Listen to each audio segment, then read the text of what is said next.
Yo, what it does, it's your boy. Today we're talking about everything you need to know to dunk, to jump higher, and everything that goes into training. So let's get it. I just gotta work and you know I'm doing that. Never stop, always on attack. Locked in the path, never getting off track. Whatever I lack, add it to my bag. And I got plenty more where that came from. And my price is right, I never change, bruh. Don't get it done right. And that's every day, that's done right. Welcome to the Still Spinning Podcast number 49 with me, your boy, Stephen Celi, where we talk about everything in the universe, everything on Earth, all the big questions, anything I think about, anything that's crazy to me, and also just a reminder that we're still spinning. The world is, barely have any idea how we got here, and it's just extremely fascinating to me, and I'm just questioning everything and trying to learn and live life to the fullest and just enjoy as much as I can and share that with you and be a content creator because it's my favorite thing to do. I love having these conversations. I love making videos. I love making podcasts. I love talking to people, and also I love dunking, and that's what this podcast is about today. It's more of a dunk life type podcast. I talk about everything, but I talk a lot about dunking. I talked to a few trainers recently, and I got a lot of good information, and I just wanted to make a good update video on how to dunk, my best advice, all the things you need to know that encompass all the aspects of training. I made a video like this as my very first vlog. I think it was number 100 in the Dunk Journey 2.0 series, but it was my very first vlog on my best advice to jump higher, and this is kind of like an update version of that. It's been years since I made that one, so I've learned a ton. So I just wanted to kind of give all my information. I actually think this information is very valuable, and I thought about making like a program out of it or a book out of it, but I'm not a good writer. I'm much better at just talking through all my ideas, and that's why it's a podcast / YouTube video, because I just like talking. It's easier for me to get my information out there to you guys in this fashion. This is what I'm best at. This is the best medium for me, and that's why it's on a podcast in a long form, and because you can listen to it, you don't have to watch the whole thing. And I wanted it on YouTube because it is about my dunk journey, but I also wanted a podcast so it makes it easier for you guys to consume. But yeah, this is the best way for me to give you the information and the best way I can provide it to you, because if I try to make a program, I don't know reps and sets that well. I just kind of know how to do them and stuff that I've learned and share that with you. So this is the best way I think I can help you and use my knowledge or experience or both and provide it to you and share it with you. So this is why I'm doing it, and I'm super excited for it. I think it has a lot of good information, and that being said, I also am doing it because it helps me grow my YouTube. Of course, those are my goals. If you want to check out my goals, I just recently had this whole new journey and experience of trying to manifest things, and that's kind of a huge goal of mine, is to be a full-time YouTuber. So if you want to help in that goal, please just like, subscribe, comment, all those good things. It really helps me out a lot. And I just want to do this more often. I feel like this content is really good. It's really helpful. When I started my YouTube journey and dunk journey and YouTube channel, I didn't have this type of information specifically for dunking. So that's kind of how it all got started. So I'm just trying to keep doing it because I really found that I really love doing it. And as I learn to become a dunker and a better dunker and different things, I love sharing and helping others do it, because when I got inspired by other people, all it did was make me feel like so much is possible that I didn't think was possible, and now I just have such a strong desire to share that inspiration. So I hope you guys enjoy, and thank you for listening and watching, and I definitely think it's going to be very helpful in your dunk journey. I've talked about a lot of these things in all my videos, but I have so many videos. I post so many. So this is kind of just all my dunk advice in one video. And as soon as I learn more stuff, I'll probably make another update video, but this is all I have for right now. And I hope you enjoy. Thank you again. And let's get it. Dunk life, baby. The 5 areas I think encompass the entire process are as follows. And I'm going to dive into each one of these 5 things. So they go from dunking as a skill, just dunking straight up, like it's more than just putting the ball in the rim and jumping higher. There's a lot that goes right into actually dunking, so I'll get into that. Plyometrics is number 2. Strength training is number 3. 4 is health, like your overall body, your diet, things like that, recovery. And 5, the last one, is mind and mentality and different things to think about while you're on your journey. So jumping right into it, number 1, dunking. Like I said, it's a skill. I really think that for overall, if you want to be a better dunker, you have to dunk a lot. One thing for me is I always wanted to dunk on 10 feet, and I used to dunk on low rims with my friends before I even knew it was possible. I didn't even think that it would really be hard to translate dunks onto higher rims. I thought maybe just jump higher and then get the dunks. But for example, when I got my very first dunk, I got a basic dunk. It was actually off 1 foot. Then I got like basic 2-foot jumps, 2-foot dunks. And then when I really wanted to get a windmill, and when I went to get a windmill, I was nowhere close. Even though I was like getting dunks with one hand with room to spare, I went down to a rim that was like 9'8", 4 inches short, and I still wasn't even like close to windmilling where I couldn't. And I learned that day trying to windmill on 9'8" that my motion was really slow. And even though I used to dunk on low rims all the time, just for fun, like with my friends, like lowering it down to like 7 feet, dunking on a trampoline, doing windmills all the time, doing crazy dunks with a small ball, it was just a whole new game. And also just watching other people in the dunk world that are really good technique-wise, they've all done low rim practice. So no matter where you're starting in your journey, no matter where you are, it's always good to practice on low rims. And it's just great for your technique, great to get that muscle memory of finishing a dunk, because then even if you just dunk it and you're barely jumping, it's super low, but you get the, like for example, me doing it between the legs, just like the finish of it, like getting it through and finishing it, that kind of puts a little pathway in your brain of how that dunk feels when you complete it. And even though it's not the same rim height, it does help you complete the dunk on higher rims. So you definitely want to be dunking and on low rims for technique. But then on top of that, the skill of dunking, you have to do it a lot. So if you want to be a better dunker, for me, it's huge for me. Like if I go even just a week without dunking, I feel super rusty. My tricks, my whole career has been basically just jumping high and dunking, and my tricks have been very minimal. And I think that's just the way my body is. Some people just jump higher and then the tricks come with it. But for me, it's like whenever I try a new trick, I have to practice that trick a lot to even come close to it. For example, like I jumped super high. I got between the legs on 9-10, but like my reverse pump is terrible. Like I take off from the wrong spot. I don't come at the right angle. I'm always like finishing with one hand. I don't have that nice technique with it, and I have to practice that a lot. So for me to get that, I have to go out and jump and dunk a lot. And it's just something that some people have no problem with. Like once they jump higher, they get new tricks. But overall, when you're jumping and you're doing your training, I definitely think you want to be jumping throughout your training. I don't do well with phases of like doing a whole strength phase with like very minimal jumping. I do the best with strength training as well as jumping. And everybody in the dunk world will tell you have to jump and dunk to get better at dunking. And as long as you're jumping, I think at least once a week, that's good. For me, I think I need more, maybe like twice, but I need at least once. If I go a whole week without it and then like keep training and doing things, I'll feel like super rusty and my technique falters quick. And just in general, like whenever you're training anything, any aspect of athletic training, is you need to be doing it frequent to get better. Because if you're only doing it once a week, you're not going to get better at it. You might just maintain the level you're at. You just need to be more frequent and keep pushing yourself. Anyway, that leads me into the next one, which is plyometrics. For me, my dunking is basically my plyometrics. I've talked to other people on my podcast. The last like 3 people I've talked to, which were Ben Patrick from Athletic Truth Group, Jacob Tucker, the NCAA dunk contest champion, and John Evans, who's a jump expert as well.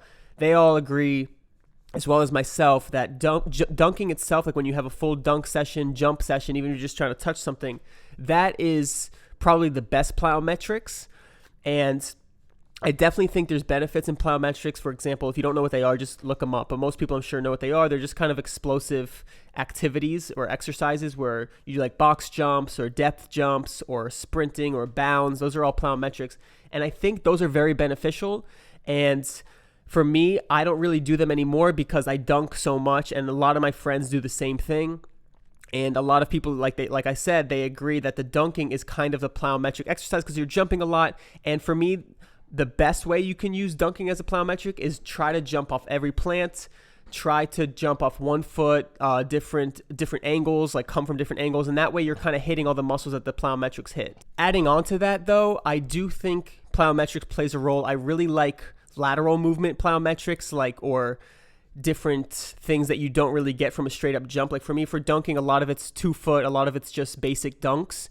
But I want to start doing, I can't dunk that well off like a drop step, but I would like to do that. So once I can dunk like an elite dunker, I think I really don't need plyometrics because I could do like hop step type dunks, game type dunks, like 1-step dunks. But since I can't dunk off those like different, like not as normal or not as common jumps, I think plyometrics for me would be great if I did like some lateral hops and then like a box jump or like one-legged side to side. Just for lateral movement, I think it's great. But again, like playing basketball is a great plyometric exercise too because you're getting that lateral movement. So if you kind of just like play maybe just like side to side drills, like game type things, a lot of this is coming from a mindset that I'm trying to dunk in game. So you really want, like, you don't want to just jump forwards and jump 2 foot and attacking the rim straight on. Like you really want, the thing about plyometrics that I think are the most beneficial because you jump so much in dunking is the plyometrics have the ability to force you to jump left and right,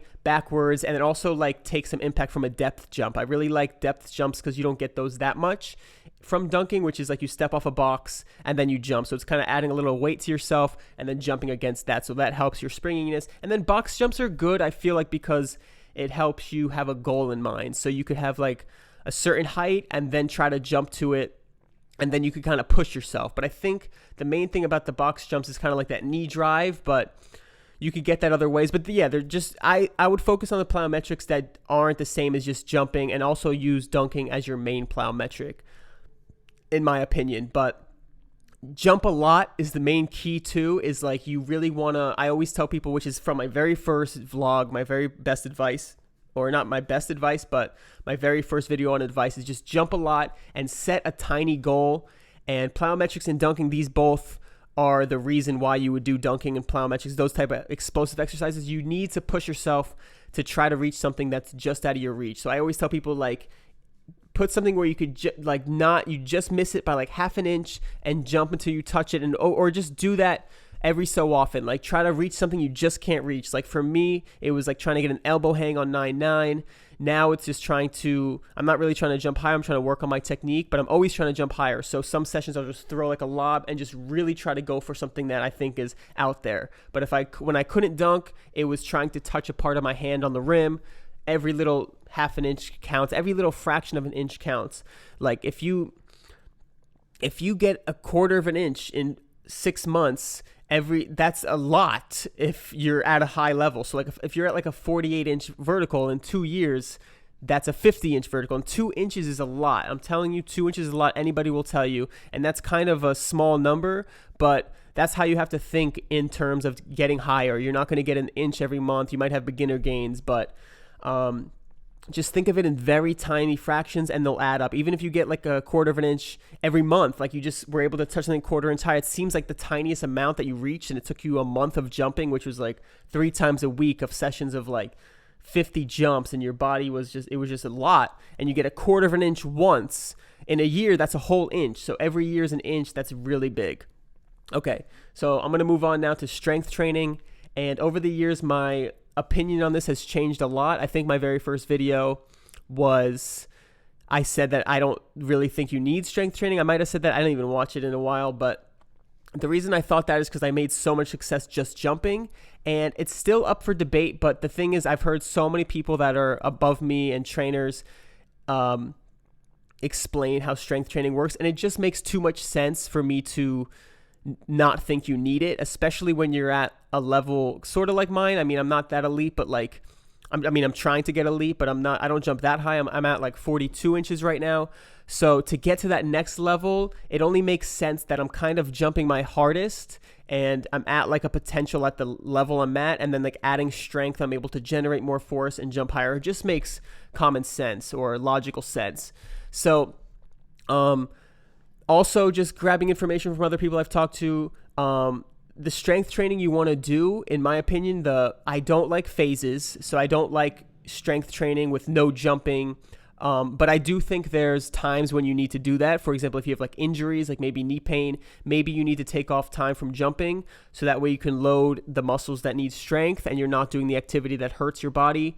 And some people respond to the strength training because they don't lose the dunking skill easily. For me, my jumping and my dunking skill, my athleticism go way down when I only do strength train. And I feel like that's possibly my body type. I get big quick. Like if I lifted and ate the same way I do, like I eat more, I would feel like I get really big and muscular quick. But some people might have a slimmer frame and they're more athletic naturally. I don't feel like I'm that athletic naturally.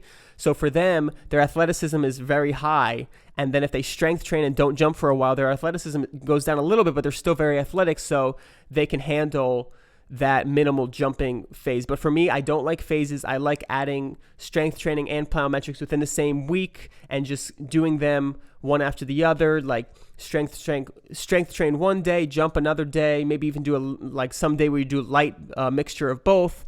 Maybe like one day you do a lot of jumping and a little bit of lifting, and then another day a lot of like good lifting, like focus on the lifting, a little bit of jumping. But the mix has always worked best for me too, looking back at my own journey. When I look back at my old videos and when I had like my good days and made progress, it was always within time frames of me working out like once a week or twice a week, or working out the same day I jump, and just adding weightlifting into my program. So I'm in the process of adding more strength now. And now another big thing is, how do I lift? So the way I lift now, which is a lot from Jacob Tucker and Ben Patrick, is, so from Ben Patrick, this is kind of a recap, but and it makes sense for me too, is that he's all about full range of motion, super deep, and lighter weights. That way you can control it all the way down and kind of explode up, and also lighter weight to increase your strength. Like for me, it made sense to increase my strength. I need to go heavy and raise my top number. But what I learned from him, which makes more sense and feels like it's a more efficient way and almost a harder way, is that do the full range of motion and then hit every little ounce of your muscle to get stronger. And that's where I think I'm lacking, because I'm not flexible. I can't even get into the full range of motion into my exercises. So I feel like when I do that, it'll help me prevent more injuries, because all my little muscles that are like not getting hit by the big exercises that I don't do full range of motion, all my little muscles get hit, and it helps prevent injuries and also gets me overall stronger. And then Jacob Tucker mentioned this too, which is what I realized thinking back after he mentioned this, is what I was doing that was helpful, which is go down slow and explode up. So other people might say that you want to just, like in the gym, the weightlifting part, you want to do like slow motions, like slow exercises, because you're kind of just building that absolute strength, I think it's called. But for me, I like to train explosive in everything. And hearing that from Jacob Tucker, that solidified it for me, is like, even though you go down slow and you go super deep, you want to explode up in almost everything you do. And you're not exploding like into a jump, but you're focusing on moving it faster. You're not just coming up super slow and controlled. And also you need a weight that has that speed that's optimal. So you don't want weight that's too heavy that you can't move fast, and you don't want weight that's too light that you can just jump with. So you have to find that medium.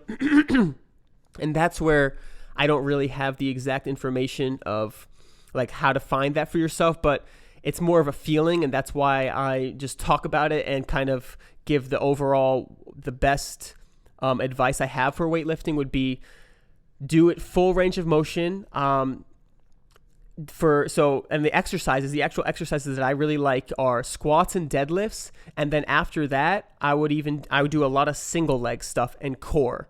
And I also think upper body is good for shoulders and back. Like if you just go jumping and jump a ton, you'll feel all the muscles that get worked. So you might not feel your abs if you have strong core, but like your abs, you definitely need your core, because you need to stabilize your whole body, and that keeps you stable. Shoulders I like because of the arm swing. Back, I always have a sore back when I'm finished jumping. Like one of my biggest sessions ever is always, whenever I have like one of my biggest sessions ever, my back is always sore. And that's like all of my back. One second. So upper body definitely plays a part. And I just feel like the stronger you are with lean muscles, I'll get into leanness later. As long as your muscles are lean and you're not like too heavy and you're not like too bulky, I feel like the stronger the better. If you look at A lot of dunkers, even though they're like skinny, a lot of them are very strong, especially in the squat deadlift range. So squats, deadlift, but then even squats and deadlifts, you can do single leg. And I really think single leg is a huge part of development because you're not compensating with one leg. Like one leg might be stronger, so when you do a full body squat or full deadlift, you don't know it, but you're compensating, so one leg's not getting all the benefits. But if you do single leg, it's isolating the muscle. It just seems like almost like the hardest way to do things. And that's what I've kind of learned from the journey, is like the hardest way to do everything gives you the most long-term development. So you need to do everything. There's no shortcuts, obviously, but if you do like single leg, your legs will develop just like hitting every ounce of the muscle. Just like we were saying with full range of motion, if you do single leg, you're hitting that muscle, you're isolating it, and it seems like it's the best way. So I like to do a mixture of like one big exercise, like a squat, deadlift, and then some single leg stuff. So the actual exercises I like to do, I just started doing good mornings, like seated good mornings, where you sit and on a bench and you have a bar on your back and you just lean forward and try to touch your like abs to the bench. It's really good on the hips. It's really good on the back.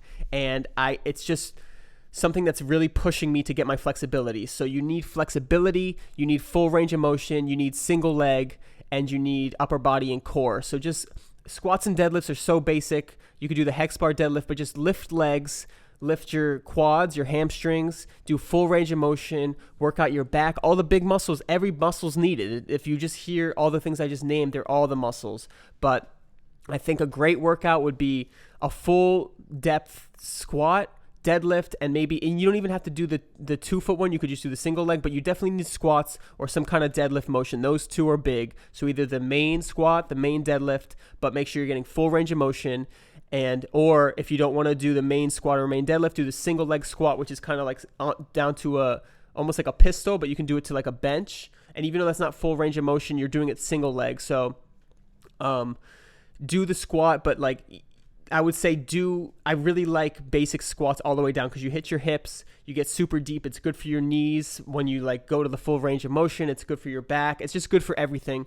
So, but also hit single leg in those areas as well. For me, I'm not good at like straight normal deadlifts, so I really like single leg because I killed my hamstrings last week, and I just feel it, and I feel like I can do it better, and it takes like stability as well because you're on one leg. And then for one leg, do the single leg deadlifts, or split squats are really good too. I would do all of these things. So split squats, where you just like do a big lunge, knees over toes. You can listen to my episode with Ben Patrick. He explains how that's really helpful for preventing knees and also just athletic performance, helping you develop. And then I really like almost like Bulgarian split squats, where one leg is up on a bench and you do like a lunge and you kind of jump up with it. But again, all these exercises, slow and controlled down and explode up.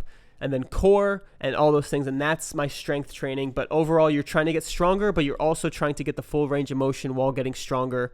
So range of mobility is first, and then add weight as you can keep that range of motion. So as you get super deep, you don't want to add weight where you're like, you can't get into that deep motion. Always priority is the range of motion, in my opinion, and then add some weight. Okay, so then that leads me to the next one. Man, I'm really on point with this. I really mapped it out well. The body, you really need to take care of your body. You need a good diet, and you need to recover well, and all these things. So for me, just like I was saying with the strength training, to get deeper, to hit every muscle, mobility and range of motion is really important to keep your body healthy and to keep your joints healthy. And that's really important in the dunk journey and jumping higher, because you need to be jumping a lot, and that's a lot of impact on your body. And if you're not healthy and like things start to hurt, it's only gonna get worse as you try to jump more on it. So you really need to take care of your body. So on days where you're not lifting, not jumping, you need to stretch. I don't know if static stretching is necessary, but I like to do like dynamic stretching, where I kind of touch my toe, hold it for a few seconds, try to go a little deeper, and just kind of and you feel it. Like you have to begin to feel it, like try to feel your muscle, feel when it gets a little looser, try to get a little deeper, and just try to do some mobility work. work on your weaknesses. Like for me, my hips and my hamstrings are really bad. So I make sure I try to do some body squats. I try to like do some lunges where I'm really pushing out my hips and my hip flexors, and all this information's online for hip stretches. But like you can see when you're inflexible or not flexible. And that's where I feel like I don't really need to coach you on like where you should get flexible. I feel like if you go to the gym, try to touch your toes. If you can't touch your toes, figure that out. Is it your back? Is it your hamstrings? And there's a lot of information on that. And you could feel it too. Like try other exercises. So for me, I could barely touch my toes. But when I do like a single leg toe touch, I could really feel it in my hamstring. So I know my hamstrings are tight. And then my back feels pretty tight as well, like my lower back. But if I do the seal stretch, it's a little more flexible than my hamstrings. And then my hips are the tightest. Like I can't really do a full body squat without my back rounding. So just look into that, and you could just look at your body when you do the motions, and you could kind of see exactly what's wrong. But definitely work on mobility. And the more mobile you are and the looser your body, you don't want to be too loose though, because like I wouldn't say go to the sauna before a dunk session, because it makes you like too stretchy. At least that's my experience. But I do want to add the sauna back to my workouts. So I feel like today would be a great sauna day for me, or tomorrow, because I dunked 2 days in a row. I lifted today as well. So I'm not going to be jumping tomorrow. So maybe tomorrow I hit the sauna, get my body back up, like feeling loose, and get the inflammation down, and then kind of recover, and then take another day to maybe like do potentiation, which is a warm up, and do explosive movements like body squats. And then my body will kind of be back, not tight, but back ready to explode. Because I was doing sauna 2 to 3 times a week one time, because I heard the benefits were just incredible, and my body did feel great, but I just felt like I couldn't explode. I felt like I had like such less power in my jumps, and the only difference was I added the sauna. When I took it out, it like kind of came back, but it like I felt super healthy. Like my energy levels were good, and my body felt the most mobile it did. Like I felt like I was like the loosest I've ever been, like zero inflammation, like no tightness. It's almost like no matter what workout I did, I almost had like no soreness, because I would go to the sauna after or the day after. So it felt really good. So if I wasn't a dunker and I was just like working on my body, like maybe when I get older and I'm just trying to be the healthiest I can, I'd be going to the sauna 2 to 3 times a week, because it's just so good for your body. So many new studies out. But like I said, mobility is important. You want to stretch to prevent injuries. You want to monitor all your injuries. So if you have any type of pain, try to figure it out first. Don't just try to jump through it. But if you're flexible, if you're getting strong, if you're eating right and sleeping right, you really should be able to stay injury free very easily. If you have jumper's knee, I have podcasts on that as well. But there's people like me who jump a lot, who have no knee pain, who used to have knee pain. And what I did was I did a lot of the stretching, which is like rectus femoris. Just Google that. I talk about it in my other previous podcasts, but that stretch helped me reduce the pain a lot. I couldn't get the pain gone completely, but then perfect segue, my diet changed because I learned that wheat and gluten caused inflammation. So when I cut that out of my diet, my knee pain that I had for almost 2 years went away in like 2 weeks, and it hasn't come back since. And I really think that it's different for everybody. And I was talking about this with my friend recently, but for knee pain, I think there is different types, but there's always like different types in your knee. But I'm just talking about for dunkers and jumpers' knee specifically. For example, like my friend, I think it's Isaiah, he had knee pain and he had to do rehab and like exercises for it, and I did too. But I feel like mine was 90% rehabable through weights and exercises, and 10% like diet. He's stronger than me, but slim, so he might have had like no problems with diet. So like his knee pain might have been 100% just from overuse, and the training just needed to get his knee stronger and things like that. So him doing the diet might not have helped his jumper's knee reduce any inflammation, but the exercises and the time off from jumping may have. But for me, it felt like I did all the exercises, I did the rehab that was necessary. I got it down to like, it felt like, because it wasn't going away anymore, and I did every exercise there was. It got down to like 10% pain. It was manageable. I was able to jump through it. It didn't really hurt that much, but it just wouldn't go away. Even though I tried to rest for 3 days or a week, which is like a huge amount of time for me, and there's no way I was going to take like 6 months off. It just wouldn't go away. And then I tried the diet, and it killed the rest of it. So diet.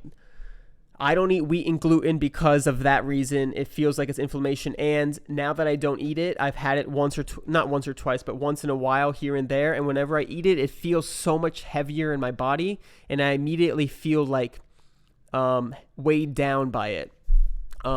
But overall, my diet is kind of paleo, which is no processed foods, no sugar, steak and vegetables, and meat and vegetables. And that's pretty much it.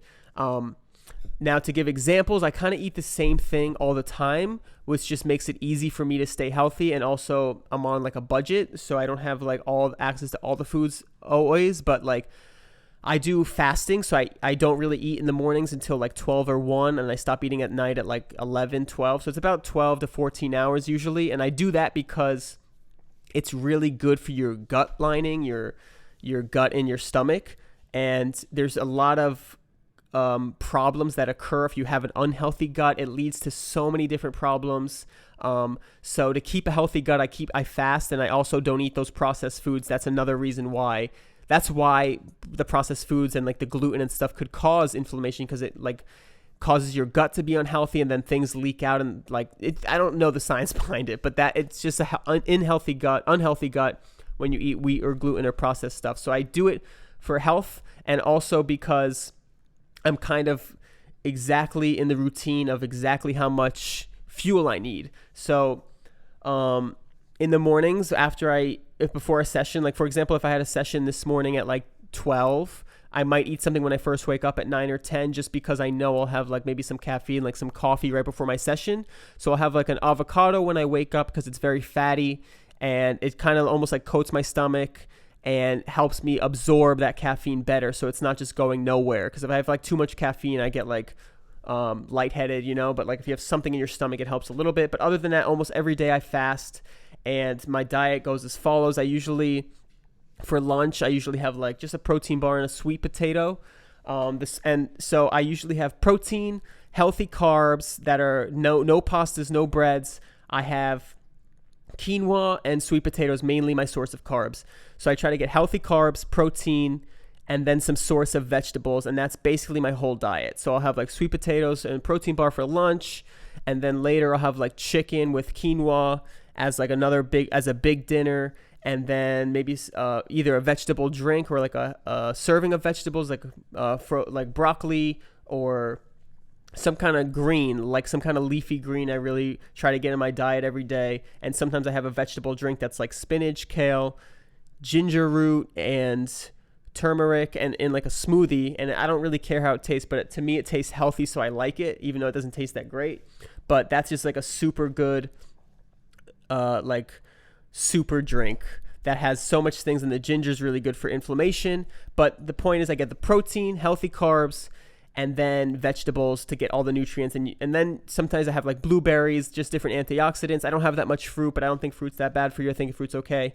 But just stay away from sugar. The only sugar I have is dark chocolate, which I think is like a healthy chocolate. I have it a little bit each day, probably just because I have a craving. But healthy carbs with sweet potatoes, and then I just eat about maybe like 2 sweet potatoes a day, actually. Like 2 servings of quinoa with chicken, and just that's been going really well for me, and I feel great. My energy is amazing, and then I really make sure that I get a good amount of sleep. I really try to get at least 7 hours. There was a podcast with Joe Rogan and Matthew Walker, if you want to look into it, that he was a sleep expert. I don't know what a neuroscientist maybe, that he explained how 7 is vital, and that so many things happen if you have less than 7 with your brain. Injuries happen because your body's just not fully rested. And so since I've been eating right and getting sleep, I've had more energy than ever. I do way more than I used to without feeling like I need to rest. And my body's recovering great. I have no pain anywhere. I have nothing, and it feels great. So diet is huge because you need to stay lean. And the reason you need to stay lean is just another feel of mine, but makes sense scientifically, which is that you're trying to jump and do something explosive to the maximum. So if you have any fat, that's just going to make your body inefficient. So if you have muscular body, but you are super lean, like under 10% body fat, I think is at least what you should have, is that you're going to be able to use those muscles efficiently. But if you're not, then you're just going to have extra weight that's weighing you down. That doesn't seem optimal.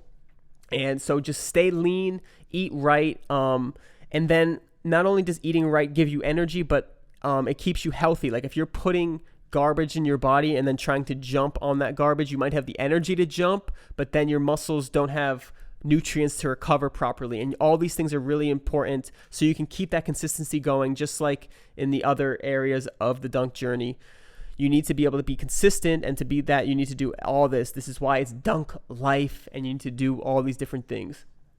And lastly, I hope I covered everything to the maximum, but I'm going to probably do a whole nother. I'm going to keep these podcasts keep coming because I keep learning more. I keep remembering different areas. And that's basically what my vlog is about. My whole YouTube is that every day when I go to the gym, there's something I learn, something I do that's just helpful. And so the last thing is just mind and the mindset. For me, about a month and a half ago, I finished this book, Think and Grow Rich, and it was all about like manifesting. It's kind of about money, but also I think it's for any type of goal, and I've been looking into that lately. And there's so much to be said about visualizing your goal and believing you already achieved it to allow your body to have the capability of doing it. But so that's huge. You really need to believe in yourself and stay mentally strong, because jumping goes up and down, and it's really not a straight line up, or else everyone would do it. And I feel like a lot of people make progress. As soon as they go up and they make progress, they kind of stay at that level for a while because they're not pushing to reach higher. So I always make sure I have some jumps, and you just have to mentally know that you have to constantly do everything.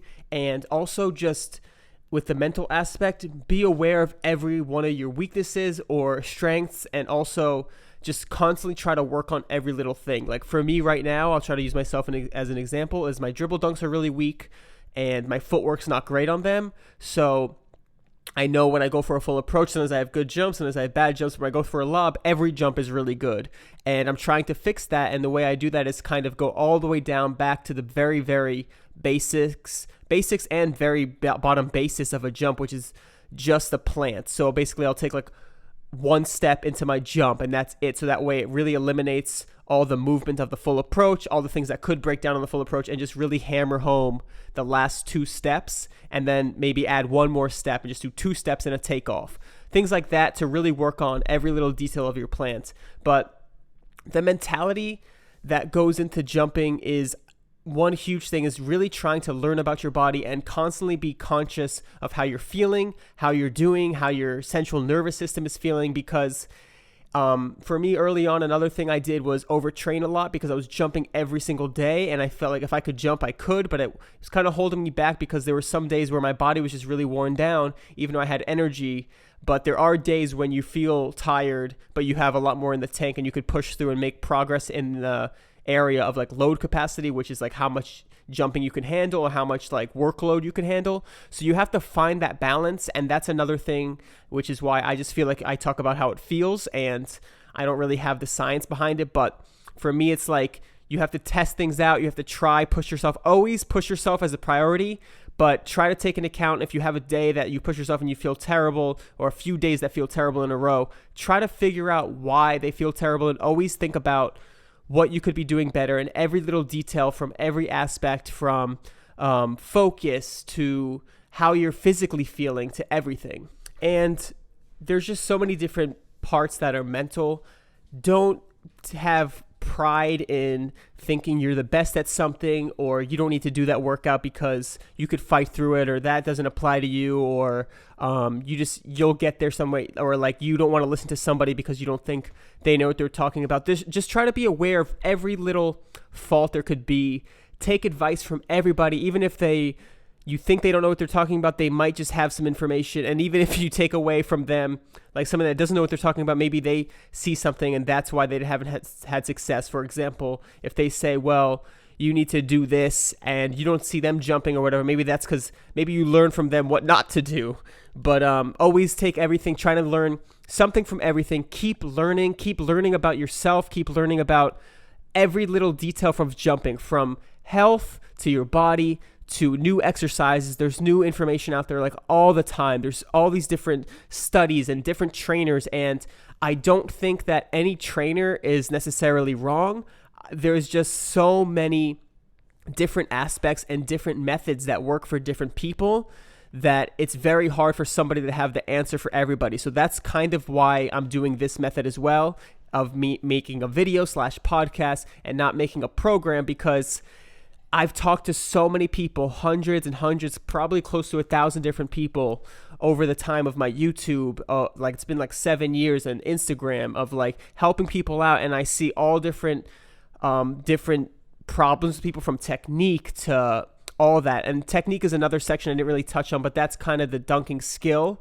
But just think, we're still on mental, so just think on every little detail, from your technique to your actual physical, down to what you're focusing on, and make sure you're not just trying to go too hard and you're really thinking, why is this not working?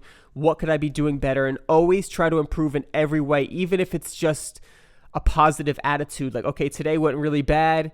I don't know if I can do better. Instead of getting down that you had a bad jumping day, just kind of expect it and also use it to your advantage. Be like, okay, that was my worst day. See what I can do on my worst day, and try to document what you did so you could figure out how you can improve. And I think with that, you have a lot of information to help yourself get going. And I really hope that this helps, and that's why I'm doing this. And I really want to help you guys. And I also don't have all the answers, and I'm continuing to learn. So as I learn, I'm going to keep sharing, and I hope this really helps, because I know that all that information is kind of in all my videos, but I've just tried to make it a one-stop shop for all of it in one. I know there's probably some stuff I left out, but that's just overall all my best advice that I have. And follow my journey, because as I go through, I'm going to learn a lot more. I'm trying to be a crazy game dunker. Like today, for example, I went to the gym, didn't have any game dunk attempts, but I had a few opportunities I didn't take, because when I hoop, I'm in a different mindset, because I've never been really a dunker in a game. I can dunk, but like, for example, if I have a wide open lane, or maybe one person to beat, or he's lagging off, I'm going to pull it. But like, maybe I should try to blow by and get more dunks just because I want a dunking game, but I'm not even in the mindset to dunk. It's almost like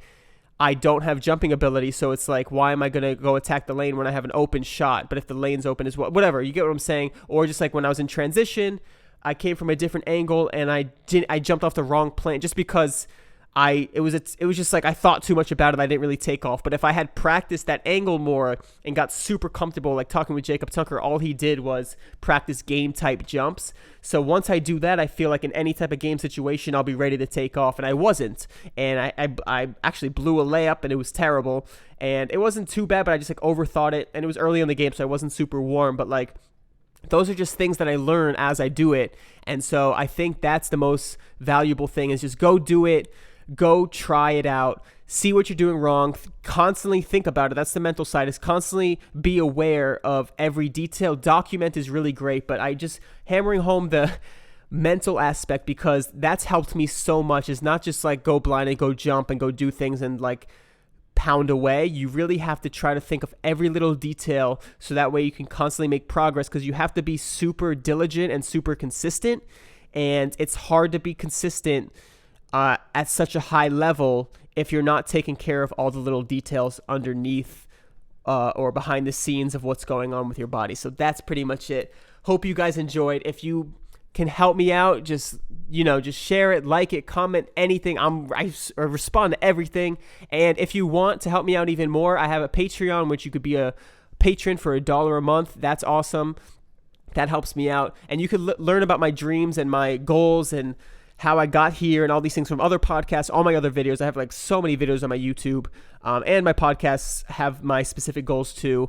And also I do Twitch streaming. So if you want to subscribe to that, I'm now a Twitch affiliate. You can subscribe to me there. All these things help me out trying to be a full-time YouTuber. I love providing this content, and I love just documenting my own journey. So if you guys want to help me out, it's great. It really, all the love, I really appreciate it. And that's pretty much it. So hope that helps. More videos coming soon. And get dunking, guys. Get up there. You can do it. I really think anybody can dunk, unless you're like 4 feet. But if you're like over 4 feet tall, if you're 5 feet tall, that don't matter your age. I mean, once you're like, if you're like 12, it doesn't matter if you're under 5 feet. Most people are going to hit 5 feet. But like, even if you can't dunk on a real hoop, push yourself to the fullest. the only way you're going to raise your limits is to push yourself past what you think your limits are, because there's no way you're going to get past what your limits are right now unless you push past them. There's no just amount of work that just gets you past it. You have to go harder. You have to try to lift heavier. You have to try to jump higher. And that's it. That's Dunk Life. New gear. We're wearing new gear. I got new gear on my website. Anyway, I do training as well on my website too. Hit me up.